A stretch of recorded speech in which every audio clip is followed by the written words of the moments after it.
Okay, we hear about the war in Ukraine with Russia. We speak about the war in Palestine. Most of us even pick a side to stand for on Instagram. Not that there is anything wrong with that. However, today I want to draw your attention to a horrific war that nobody is talking about.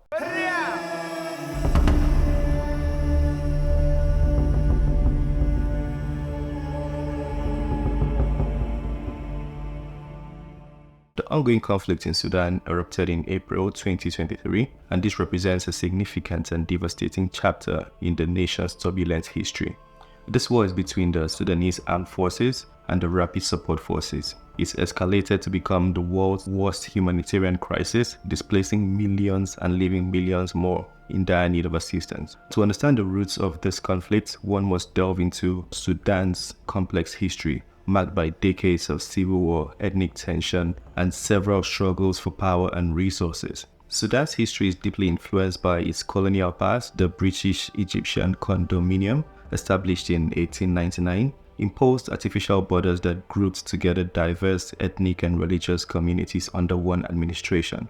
This colonial legacy sowed the seeds of future conflicts as power and resources were concentrated in the northern regions, particularly in Khartoum. The disparities between the north and south of Sudan led to two prolonged civil wars. The first, from 1955 to 1972, was followed by a second, even more devastating, from 1983 to 2005. These wars were driven by religious, ethnic, and economic differences, with predominantly Muslim north pitted against the largely Christian south.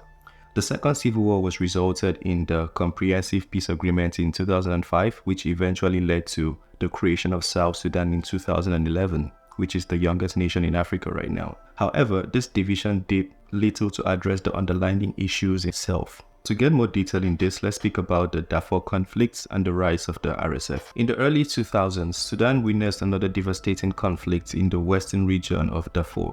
The Darfur War began in 2003. Non-Arab ethnic groups in the region rebelled against the government, accusing it of neglect and oppression.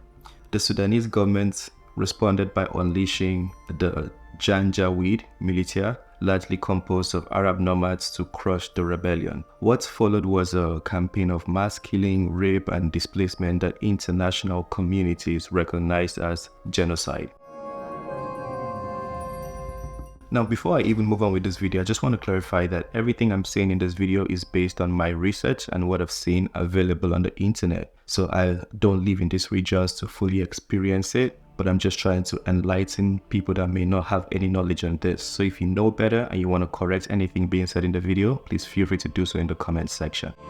To make this even more complicated, the Janjaweed militia was later transformed into RSF, and that's what trickled down to what Sudan is facing right now. The Janjaweed, notorious for their brutal tactics in Darfur, evolved into the Rapid Support Forces in 2013. This paramilitary group, led by General Mohamed Hamadan Dagalo, known as Hemeti, was formalized under the Sudanese government as a counter-insurgents force.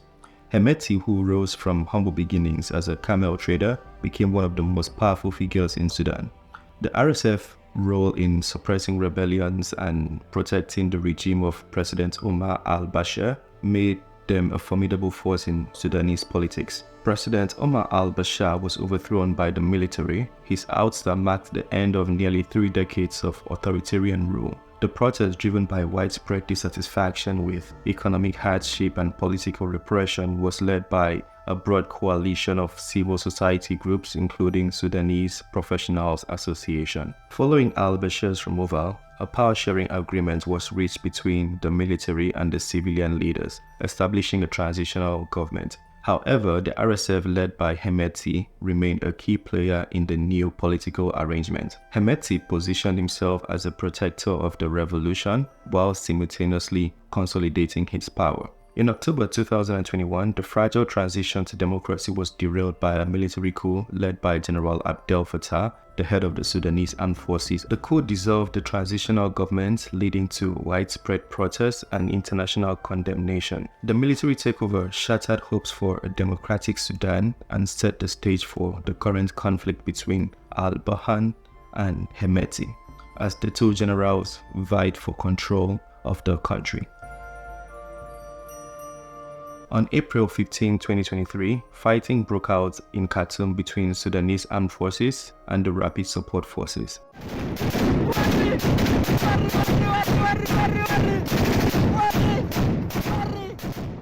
This conflict quickly escalated into a full-scale war, with battles spreading across the country. The war is fundamentally a power struggle between General al-Burhan, who represents the traditional military establishments, and General Hemeti, who leads the RSF and paramilitary force with roots in Darfur.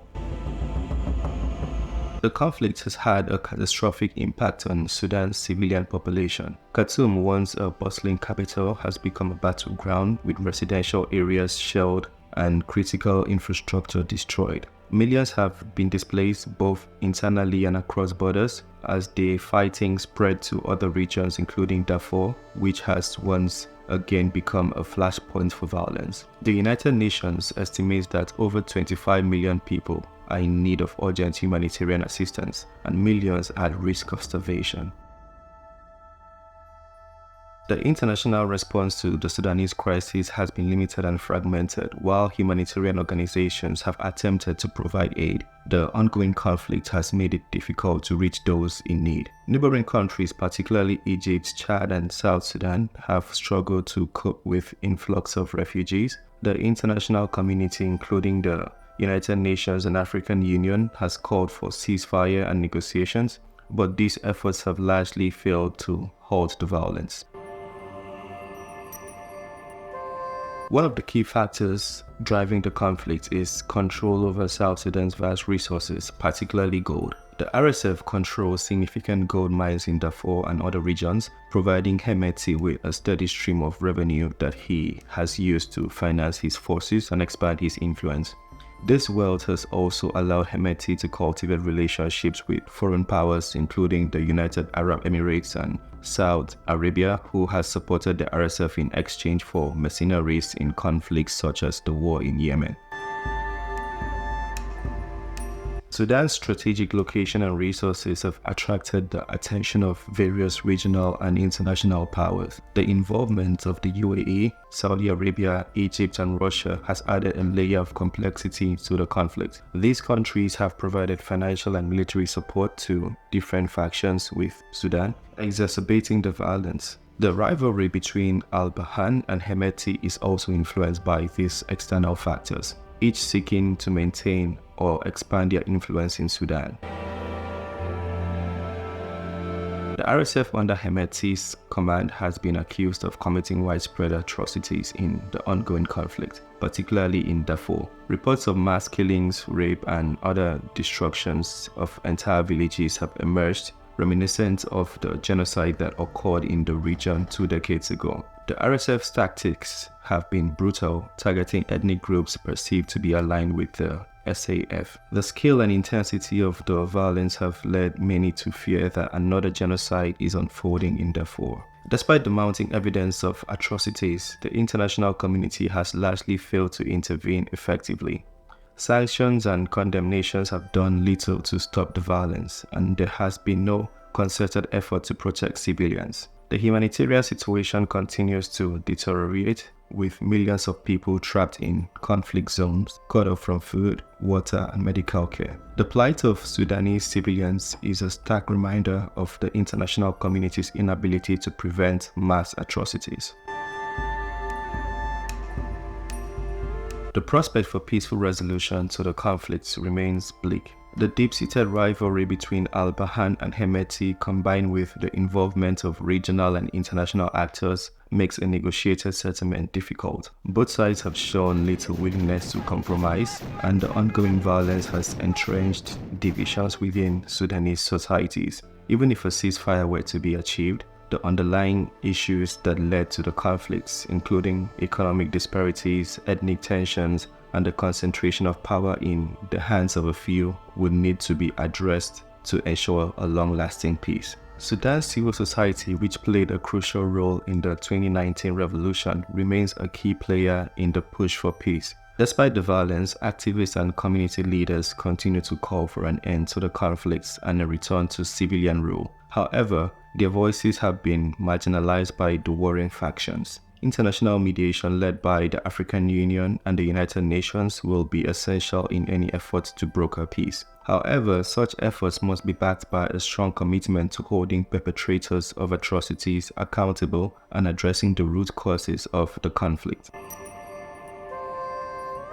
The conflict in Sudan has the potential to destabilize the entire region. Neighboring countries already struggling with their internal challenges are facing the strain of hosting large numbers of refugees. The spillover of the violence could exacerbate existing conflicts in the region, particularly in the Horn of Africa. The international community must act swiftly to prevent Sudan's conflicts from becoming a wider regional crisis. Conclusively, the conflict in Sudan is a tragic continuation of the country's long history of violence, fueled by a toxic mix of ethnic tensions, economic disparities, and the struggle for power. The humanitarian crisis that has emerged as a result of this war is one of the worst in the world today, with millions of lives at risk. As the international community grapples with how to respond, the people of Sudan are left to bear the brunt of the conflict that shows no signs of abating. The path to peace will be long and difficult, but it is a journey that must be undertaken if Sudan is ever going to escape the cycle of violence that has plagued it for so long. Thank you for watching. Like, subscribe, and share so more people can see this. Have a wonderful day.